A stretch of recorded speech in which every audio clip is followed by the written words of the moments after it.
호빵 전기쟁이. 램프를 보면 주광색과 백색으로 구분하는데 둘의 정확한 차이와 뜻을 알고 싶습니다. 이등용 안전기의 가장 효율적인 것은 두 개의 등을 끼우는 거겠지만 만일 하나의 등만을 끼웠을 때의 현상이 궁금합니다. 색온도는 완전 방사체의 분광복사율 곡선으로 흑체의 온도를 말합니다. 절대 온도인 273도씨와 그 흑체의 섭씨 온도를 합친 색광의 절대 온도입니다. 표시 단위로 K를 사용합니다. 완전 방사체인 흑체는 열을 가하면 금속과 같이 밝아지면서 붉은색을 띠다가 점차 밝은 흰색을 띠게 됩니다.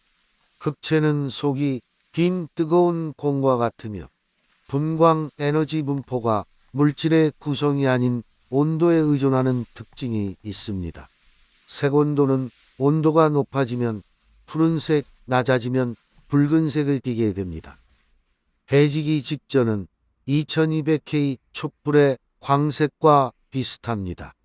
해 뜨고 40분 후는 3000K 연색 개선형 온백색 형광등, 고압 나트륨 램프과 비슷합니다.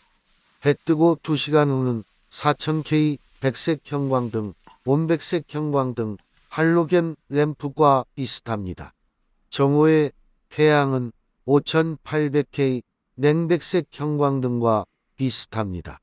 흐린 날의 하늘은 7000K 주광색 형광등, 수은 램프와 비슷합니다. 조명에서 사전적 의미로 햇빛에 가까운 색을 주광색이라 부르며 육안상으로 주광색 형광램프는 백색을 띠고 백광색 형광램프는 약간 붉은색을 띱니다. 광색은 주광색, 백색, 전구색으로 구분합니다. 색온도가 높을수록 차가운 색에 가깝고 색온도가 낮을수록 따뜻한 느낌을 주는 색입니다.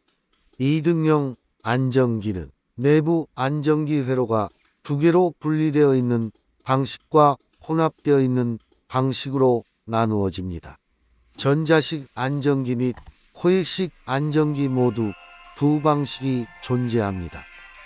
두 개의 회로가 혼합되어 있는 방식은 램프를 한 개만 연결 시 램프 또는 안전기의 수명 저하 및 고장의 원인이 될 수 있으니 반드시 제조사에 확인 후 사용하시기 바랍니다. 아파트 계단에 있는 센서 등이 문제가 있다고 해서 현장 점검을 해보니 센서 등 한 개는 불이 계속 작동되고 있고 다른 센서 등 한 개는 사람이 안 지나가도 계속 깜빡거립니다. 첫 번째 질문은 센서 등의 수명과 센서가 자꾸 오작동을 하는 이유가 궁금합니다. 두 번째는 센서 등을 보면 그냥 주간과 야간만 작동시키는 스위치만 된 센서 등이 있고 어떤 센서 등은 양옆에 타이머와 주간과 야간을 구분하는 장치가 있던데요. 센서 등 작동시키는 방법이 궁금합니다. 센서 등 센서 회로 부품의 내구성 문제인 것으로 판단됩니다. 제품 구입 후 얼마 안 되어 불량이 발생했다면 제조사 및 구매처에 문의해서 교환을 요청하시기 바랍니다. 그리고 스위치를 주간 위치로 절환시킬 경우 밤낮 구분 없이 센서가 인체를 감지합니다.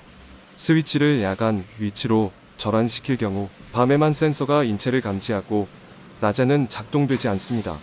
타이머가 설치된 것은 점등 시간을 설정할 수 있는 타입이고 타이머가 없는 것은 점등 시간이 대략 20초 정도로 고정되어 있다고 보시면 됩니다. 참고로 센서 등의 주야 동작 구분은 시간이 아니라 조도입니다. 어두운 장소 및 구름이 많은 날에는 조도가 낮기 때문에 주간에도 야간처럼 동작합니다. 사무실 내에 형광등 잔광 문제로 문의드리겠습니다. LED 형광등으로 교환하면 해결할 수 있는지 궁금합니다. LED를 형광등으로 교체하여 잔광을 없애는 방법은 비용이 많이 발생하므로 최선의 방법은 아니라고 판단됩니다. LED는 형광등보다 수배 이상 가격이 비싸며 교체 비용도 추가로 발생합니다. 따라서 기존 일반 형광등에 병렬로 수마이크로페럿의 콘덴서를 부착하시는 방법이 훨씬 경제적입니다. 스위치 1회로에 연결된 등기구 수가 1개 이상이면 모든 등기구에 콘덴서를 개별적으로 부착할 필요가 없습니다. 등기구 1개소에만 콘덴서를 부착하면 나머지 형광등은 병렬 상태가 되므로 잔광 현상이 발생하지 않습니다. 잔광이 발생하는 원인은 전원선에 한 라인이 아닌 N상의 전원 스위치가 설치되어 있거나 스위치가 램프 내장형일 경우 전원 차단 후에도 형광등의 전위가 인가되면서 미세한 전류가 형광등 회로로 계속 흐름에 따라 생기는 현상입니다. LED는 특성상 기존 형광 램프처럼 미세 전류로 인한 잔광 현상은 발생하지 않으나 오결선으로 인한 근본적인 원인을 제거하시는 것이 중요합니다. 위 내용을 정리해보면 형광등 잔광 현상 해결 방법은 다음과 같습니다. 첫 번째, 스위치에 표시 LED가 없는 경우 한 라인 측에 스위치를 부착하시면 됩니다. 두 번째는 스위치에 표시 LED가 있는 경우 LED에 의해 미세한 전류가 흘러 잔광 현상이 발생할 수 있습니다. 등기구와 병렬로 수마이크로페럿의 콘덴서를 부착하시면 등기구 양단에 걸리는 전압이 수V 이하로 낮아져 잔광 현상이 제거됩니다. 아파트 지하 주차장에 보면 루프 코일은 바닥에 깔려 있고 분전함에는 주차등 전용 무전 차단기 30A짜리가 있습니다. 전용 차단기에는 지하 주차장 경보등, 천정형 차량 유도등, 차량 검지기 등이 한 회로로 연결되어 있습니다. 문제는 출차 주의등에 있는 주의등이 220V입니다. 동작이 안 돼서 측정을 해보니 60V 전압이 나왔습니다. 220V가 나와야 출차 주의등이 동작을 하는데 정상인가요? 아니면 차가 루프 코일은 밟아야 220V의 입력값이 나와 동작하는 걸까요? 마지막으로 전기안전관리자가 지하 주차장에 있는 출차 주의등도 수리해야 되는지 궁금합니다. 루프 코일 원리는 바닥에 공심 코일 설치되어 있고 차량이 지나가면 차량 바닥 철판이 공심 코일의 리액턴스를 변화시켜 차량을 감지합니다. 일반적으로 출차 주의등은 루프 코일에서 차량을 감지한 경우에만 작동됩니다. 현장 업무 중에는 전기안전관리자의 업무 영역 범위가 명확하게 구분하기 어려운 경우가 많습니다.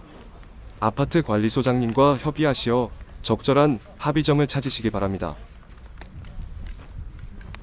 아파트의 스피커 잡음 소리가 너무 심하다고 해서 점검을 했습니다. 한 호실에만 잡음이 생기면 스피커 이상이라고 판단할 수 있으나 점검 결과 스피커가 이상이 아니라 스피커 밑에 설치된 유도등 메인에서 아파트 스피커로 연결이 되어 있었습니다. 그래서 유도등 차단기를 오프시킨 결과 스피커 잡음이 사라졌습니다. 스피커에서 잡음이 심하게 생긴 이유가 유도등 선과 스피커 선과 같이 연결되어 노이즈가 발생해서 생긴 건지 아니면 유도등 접지 문제인지 궁금합니다. 유도등과 스피커의 배선은 반드시 분리하여야 합니다. 유도등 전원 라인에서 스피커 전원을 분기하여 사용하였고 유도등을 오프했을 때 스피커 잡음이 사라졌다면 유도등 안전기에서 발생한 고도파 성분이 노이즈로 작용하여 스피커에 잡음이 발생한 것으로 판단됩니다. 아파트 세대 빈집에 전기 계량기가 한 달에 약 20kW 정도의 양으로 일정하게 거꾸로 돌고 있습니다. 지금은 이사를 와서 전기를 사용하고 있는데 전기를 사용하면 원판이 똑바로 회전합니다. 다시 세대의 누전 차단기를 내리면 계량기는 천천히 지속적으로 왼쪽으로 회전합니다. 물론 이사온 세대에서는 계량기를 교체하기 싫어합니다. 계량기가 거꾸로 도는 이유는 어떤 것이 있는지 궁금합니다. 계량기가 반대로 돌아간다면 계량기의 잠동현상 제어 기능 불량으로 무보화 시에도 원판이 돌아가는 것으로 사료되며 계량기 업체에 문의하여 정상 제품으로 교체하시기 바랍니다. 단일 계약, 고압시공가 아파트입니다.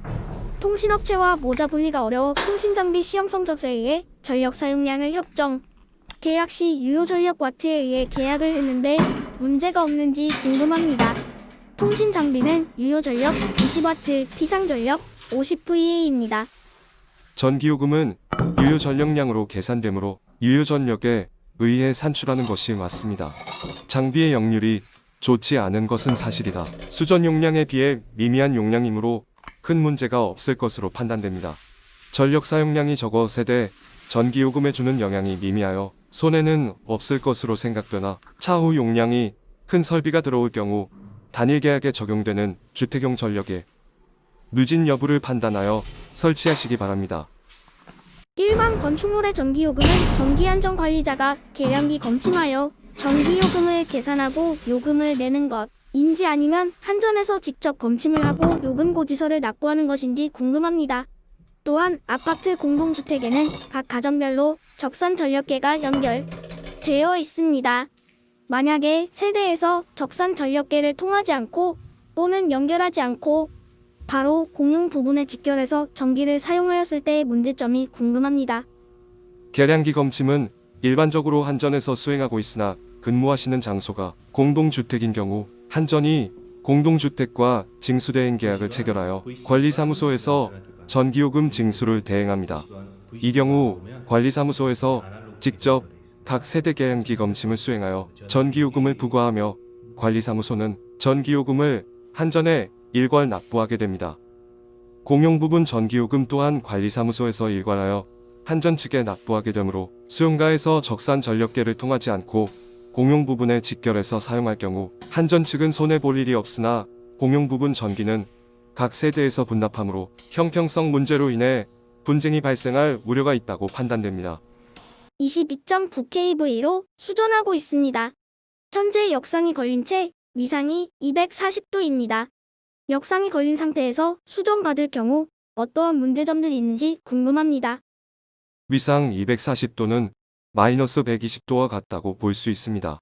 건물 준공 시 역상으로 수전받을 경우 모터와 발전기와 같은 전동기 부하의 위상을 일치시키도록 하면 큰 문제가 없으며 기존 설비가 정상 작동하던 상태에서 한전 정전 작업 후 위상이 뒤바뀌었다면 모터와 발전기와 같은 전동기에 문제가 발생할 수 있습니다. 저희 아파트는 220V, 210V 겸용으로 쓰고 있고 아파트 각 호실 분전반 메인이 3P입니다. 220V, 210V 겸용이면 단상 3선식 밖에 없는 걸로 알고 있습니다. 220V, 210V 겸용이면 단상 3선식 맞는지 여부와 단상 3선식의 특징에 대해 궁금합니다. 아파트 전기실의 변압기를 확인하시어 단상 3선식 변압기 인지를 확인하시기 바라며 아파트 분전반 측에서 3선이 110V, 220V가 나온다면 단상 3선식일 가능성이 높습니다. 단상 3선식의 특징을 단상 2선식 대비 간단히 비교해보면 첫 번째로 동일 부하를 걸었을 때 평형 부하일 경우 선로에서의 전력 손실이 4분의 1만큼 감소하게 됩니다. 두 번째로 동일 부하를 걸었을 때 소요 전선량이 적어도 가능합니다. 세 번째는 상시에 부하에 불평형이 있으면 부하 전압은 불평형이 생기게 됩니다. 네 번째로 중성선이 단선되면 불평형 부하일 경우 부하 전압에 심한 불평형이 발생합니다. 마지막으로 중성점과 전압선이 단락하면 단락하지 않은 쪽의 부하 전압이 이상 상승합니다.